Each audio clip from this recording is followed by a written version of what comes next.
welcome to lecture 4 on module 4. Today we are going to discuss about McKinsey 7S approach. Let us go and learn what is the McKinsey 7S and how organization will use the 7S approach in their organizational effectiveness. Okay, yeah. See, this is a contemporary management practice. The contemporary school of management thought provides different frameworks, based on the recent trends like globalization theory, EZ concepts, and McKinsey 7S approach, excellence model, productivity, and quality issues. Today, we are going to look at specifically on the McKinsey 7S model. This 7S model is developed in the year 1980s by the McKinsey consultant company. Majorly, the people who have contributed to the development of this framework is Tom Peters, Robert Waterman, Julian Phillips, with support from the Richard Pascal and Anthony Athos. See, what is the 7S model? McKinsey 7S model is a tool used in the company to analyze firm's organizational design by looking at key 7 internal elements, key 7 internal elements in order to identify if they are effectively aligned, and if they are effectively aligned, how this will actually help the organization to achieve their objectives. So 7S model is actually a tool. It is actually identifying some important key 7 internal elements. It has to be aligned to as an organization, form an organization design, so that it is actually helping an organization to achieve their goals. Let us go and see what are those 7 S's. Okay, so as I said, this model is developed by Peter and Waterman, and this 7S are the some of the important roles that has to be performed by every managers in the company. So now let us learn about all the 7 S's. First S is a strategy. As a manager, you need to determine the allocation of the scarce resources. We always talk about the strategy, always talking about optimizing the resources, how are you going to handle with the limited resources, right? So determine the allocation of scarce resources and commit the organization for the course of action, specific course of actions. So this is a role of a manager, that notes a strategy. You have to decide on the strategy. Then structure. So manager has to determine the number of levels or authority centers. It's nothing but talking about the organizational structure, right? There is a hierarchy structure. This actually provides simple information about who has to report to whom, and how the chain of command is been connected to the top level. It has to provide a clear information so that who has to report to whom, and clear information, the power and authority distribution is clearly known. Okay, so the structure. Manager has to determine the hierarchical structure in the organization. Then systems. Systems are nothing but as a manager, you need to determine the certain organizational processes, procedures, and reports and routines. It should be the main focus for managers during the organizational change, because you need to create a system. What is a system? For example, if you are working in a company, you always say, right, for example, you want to take a leave. So there is a procedure, right? There is a system in place. For example, maybe some companies say, just writing an email to your immediate boss might do, whereas maybe some company might have a ERP system where enterprises where you report, and subsequently you will see that other your immediate reportee and then your manager can see who's applying for it. That is you are creating a kind of a system or a procedure for a specific set of activity you do. Let's say we are talking about you wanted to get some advances from the finance department. Then what is the procedure? So it's kind of, you need to create a system for every other possible practices in the organizations, so that it is actually very helpful to manage the company. And especially for example, an organization goes for a change, or they wanted to migrate from one way of technology to another way of technology, the system and procedure, existing system and procedure will actually help an organization to quickly change to the quickly move to one way of practice to another way, or there is a transition from management approach is also very helpful to setting up the system. Then staff. It is the manager's roles to determine the human resource requirement, and also who has to be hired, what level of skills are required for this particular position, how many position is required. You need to determine the requirement of the human resources, and also their skill levels, what kind of a people I require, right? Then demographically you need to understand also, based on the experience, based on the qualifications, educational qualifications, and the technical skills they have, that you need to determine, right? Number of people, and then the associated experience required. Okay, then style. Manager has to determine the manner in which they will able to achieve the organization goal. As we are learning about different styles of management, we talked about the styles of management varying between the countries or with respect to managers. So here we also need to understand the kind of a style as a company we will decide to achieve our organization goals. For example, maybe you will follow autocratic approach, an autocratic style where you say you just obey whatever the rules come from. Sometime there will be participative approach when you collectively learn from people to make decisions. So you need to decide, right? As an organization, you need to decide and determine what kind of a style you will follow to handle your organizational perspectives and then achieve the organization goals. And then shared values. Shared values is very important. So this is kind of this is a norms or the standards that is going to guide the employee behaviors within the organizations, right? See, for example, how you need to participate when you are participating in the particular decision making meeting or the team meetings. What are the norms we are going to follow? Let's say there is an issue coming up in a particular project. How are we going to handle? So maybe you as an organization, you would have created a set of norms that okay, when there is an issue coming up in a project, we will first level we will have a project team meetings where we will collectively discuss, and everybody has to be given a chance to give their insights or suggestions. This is a kind of a norm that actually governs the set of behaviors is required. That is become a foundation for every organization to determine the guiding concept that organization has to instill in its members. So unless otherwise there is no norm or the standard guidelines that will to govern the specific employee behaviors, then it is very difficult. You need to always have a shared values. That's why we are talking about organization culture. Every organization has specific culture. Wow, how you say organization have a specific culture? It is about the shared way of living in the company. Like some people, some organizations have open culture where there is no hierarchy as such. It is always easy to go one level up, even to skipping the managers to a higher level of manager. Maybe it is a shared values that is very important, that will govern the behaviors of the organization. Then skill. So determine the skill is nothing but to determine the abilities of the people you require in the organization, right? And if you're talking about 7S framework, it is always suggests that any change in one factor, let's say there is a change in strategy, then of course it may lead to adjustment in the other factors. And if there is some strategy change, of course you need some structural changes, of course.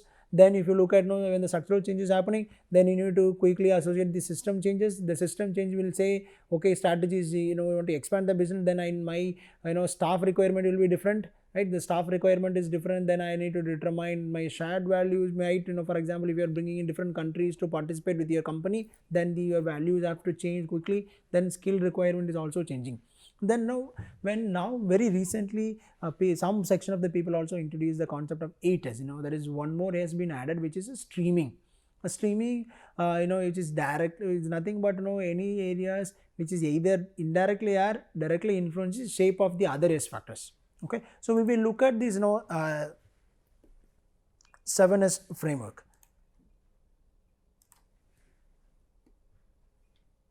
Okay, see, if you see these are the 7 S's we talked about, starting from the strategy, and you look at the structure, system, staff, and style of management you wanted to do, and then skills. And if you look at in the center, we are always seeing the shared values, right? And superordinate goals. What is the superordinate goals? Is nothing but it is always the organization goals is higher than any individual interest, right? So individual interest is always subsided by over the organizational interest. People have to go give a lot of value for the organization goals to achieve rather than the individual goals. So here this is how every all yeses are connected with each other, because now if you look at any change in one yes will have the subsequent impact on the other yeses, right? So that's why there needs proper alignment between all these yeses, so that you are able to collectively able to achieve the organization goals. Okay, so for example, if there is a system change, then quickly it will also impact the other yeses also. Then it is very important how you are going to quickly align those changes, so that you continue to achieve your goals. Fine. So this is the 7S model. We will see the next. Okay, now how do we implement this 7S model? See, 7S model, it varies from one organization to other organization. It also varies with respect to the needs or the objective of the organizations. Based on the objectives and the needs of the organization, and the implementation also varied by the step by step. Now let us look at the step-wise implementation of the 7S framework. First is identify the areas that are not effectively aligned. It is very important because we already have the framework, where the 7S framework is already set. Now you need to identify which of the areas where these frameworks are not effectively aligned. Attempt is to look at all 7S elements and identify if they are effectively aligned with each other. Now it is very important, a prerequisite is every manager should be aware about all the 7S elements. Unless otherwise the manager is not aware about it, it is very difficult to look at whether this is properly aligned or not. Okay, then second step is determine the optimal organizational design. So how do we determine it? We need some help from the top management. Second step is to find out what effective organizational design managers wants to achieve, right? By knowing the desired alignment, manager can set their goals and make the action plans easier. So it is always we need to get some help from the top management to say that what is the optimal organization design you are looking at it. What are the goals? Based on the goals, then you need to quickly set up your things. Okay, now step 3. Step 3 is decide where and what changes should be made. Okay, this is basically organization's action plan, which will detail the areas it wants to realign and how it would like to do that. If it is found that the organization structure and management style are not aligned with the company's values, then manager should decide how to reorganize the reporting format, right? So when the style is not aligning with the organization value system, then it is actually not compatible with the other yes factors, right? You need to quickly rework on it and then decide how we are going to reassign, so that there is always an alignment with the all the yes elements we are talking about. Because when the all yes alignments are properly set, then it is going to give us a better effectiveness. Okay, then step 4 is when you found that something is not properly aligned, then they make necessary changes. So the implementation is most important stage in any process, right? Change or analysis or well implemented changes have positive effects. Therefore, managers should find the people in the company or hire consultants that are best suited to implement the changes. See, whatever the changes we are seeing, you need to implement those changes, right? So when, for example, there is some incompatibility between the different yes element, then you need to quickly change and then make the necessary changes and then try to implement it. Okay, now step 5 is continuously review the 7S approach. The 7S approach, we talked about the strategy, structure, system, skills, staff, style, and shared values are always dynamic and change constantly. For example, staff, we are talking about the size of the staff. The size of the staff is not going to be static. Right now, it is likely to change based on the number of projects you do. Let's say your company is expanding, then that is changing, then it is going to have an impact on the other ESS because it's all always connected. It all connected in a same structure. Then it is always likely to change. Similarly, strategy of the company might also change. It is always dynamic and change constantly. So then it is depending upon that organization to continuously review it and ensure that you are able to make the subsequent changes in the other 7S elements, so that you are able to be very effective. You are able to always contribute towards your organizational structures. Yeah, now let us look at the advantages of 7S approach. This model has been successfully applied by many known business entities to bring efficiency in their operations. The 7S model is actually it's a collective approach where you are talked about all different yes elements which is actually contributing towards the success of the organizations. Okay, so now let us look at the advantages. One is it brings organizational effectiveness. When the essential components of the firm are aligned with its visions, then organization can achieve the desired objectives in a better way. That's what if you look at the 7S, where they always the shared values at the center, right? That's the business goal. When all other elements are aligned towards the shared values, then it is definitely pretty sure that no organization will be able to bring out the lot of effectiveness. They are able to achieve what they intend to achieve. Then aligning organizational process. Though it actually helps in bringing the various department and process in sync. See, by this model, what is actually happening, this model says nothing is independent of each other, right? So the structure, skill, style, nothing can operate in isolations, nothing can happen in silos. It has to be happen in the alignment. This framework actually try to bring every processes in a synchronization, so that it is actually helping my organization's processes. Then implementation of strategy. It actually facilitates the systematic application of policies, regulations, strategies framed by the top management. So anything which is brought in, they look at it from the all 7S framework, right? See, if you, for example, you want to make some changes in one particular element, this particular framework which suggests that if you make some changes, it is likely to have impact on the other. It is better that you make necessary subsequent changes in the other elements, so that it is a collective system. Collectively, the system is evolving, so that it is being always effective and it's very successful. Okay, now analyzing the impact of future change. The management can analyze the effects of changing corporate culture, policies, strategies, structures, technology over the organization with the change of the time. So when there is a when the framework is very clear, and then the organization is very clear about how these frameworks are connected to each other. So based on the change in the business environment, how the whole business concept is changing or the business is evolving, organizations are also likely to make the necessary changes following this framework. Then setting the comprehensive framework. It is a broad approach, since it inspects each of the 7 elements and their correlation with each other for making a comprehensive framework. So because as we said, it is actually a very, very comprehensive framework, because it is bringing all important elements in an organization and trying to bring in the same framework, so that it is actually comprehensively able to support the organization goals, right from the strategy, style, skills required, number of people required. It is actually an exhaustive framework which is actually bringing every other perspective, other processes or systems or departments in the organization to achieve the organization goals. And another very important thing, linking academic research with management. So this model is not just only theoretical. Somebody is not just proposed, they studied some framework. No, it has been practically tested. Many companies have actually implemented it. They have started to reap the benefit, because they found that when this framework has been aligned and then been implemented properly, they are able to see that their organizational effectiveness actually increased. They are being very productive. They are able to achieve their organization goals continuously and sustain their business in a well-fashioned manner. Okay, now though we talked about several advantages of the 7S framework, of course there are some limitations associated with this framework, because we will look at those limitations. One is lack of practical support. The conclusion of the analysis sometimes does not have a proper factual backup. See, we were saying that this framework is saying some changes in one system might impact the other.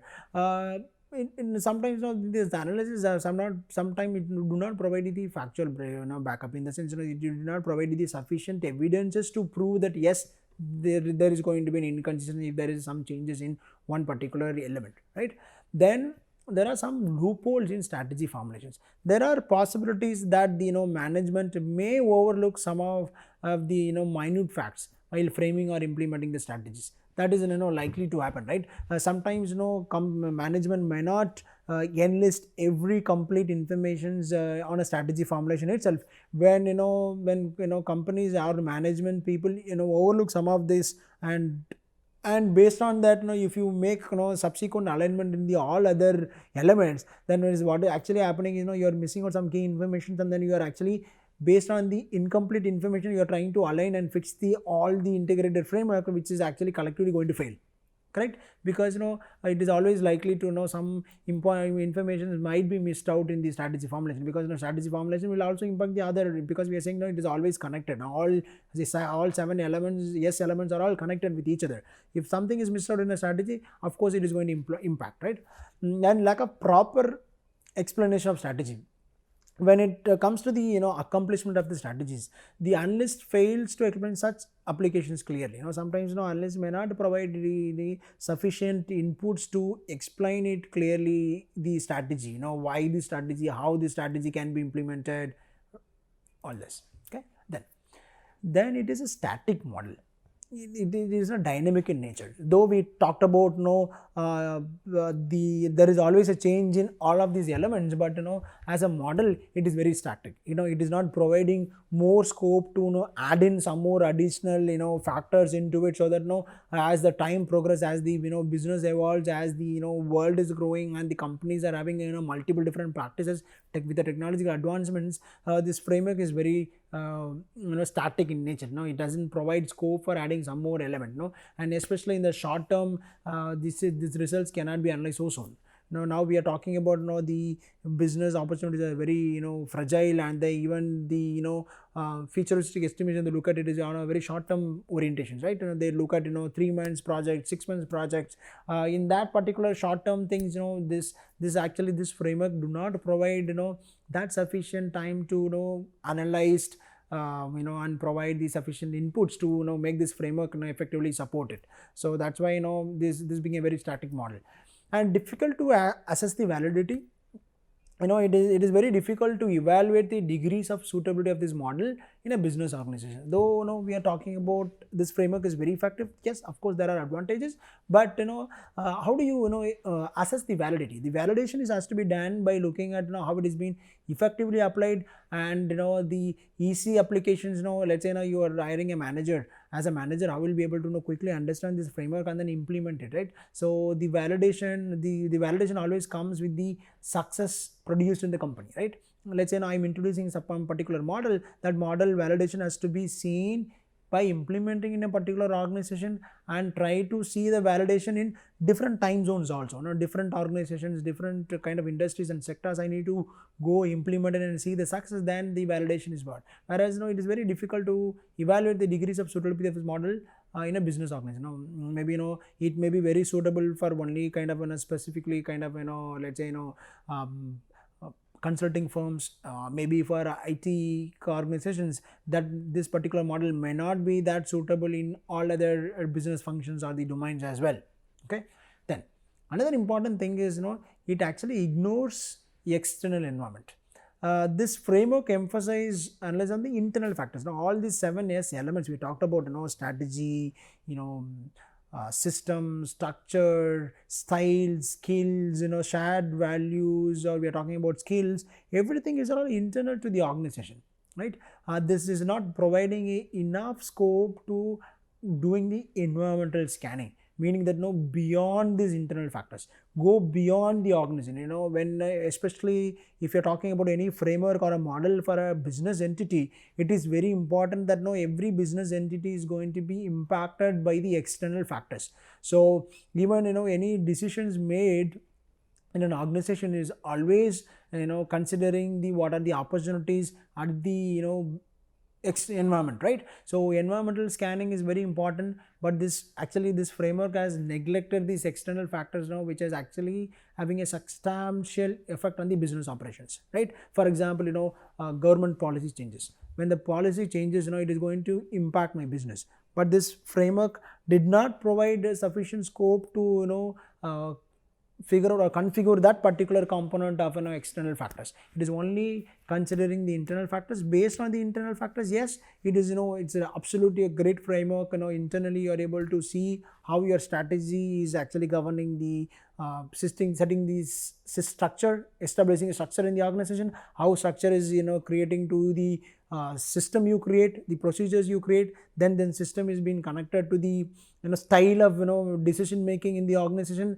and there is a shared value which is we are talking about covering up all the 7 S's. Then we are also associated skills, right? Staff level requirement, but this is all internal to an organization. But the business environment is always likely to be impacted largely by the external environment. For example, when your customer interest changes, your client interest changes, and the kind of projects you work in, then the client is no more interested in the particular project, though. So meaning that you need to time continuously evaluate the external factors, absorb those things in your organization, so that as a system you will be collectively able to create a better organizational system. Okay.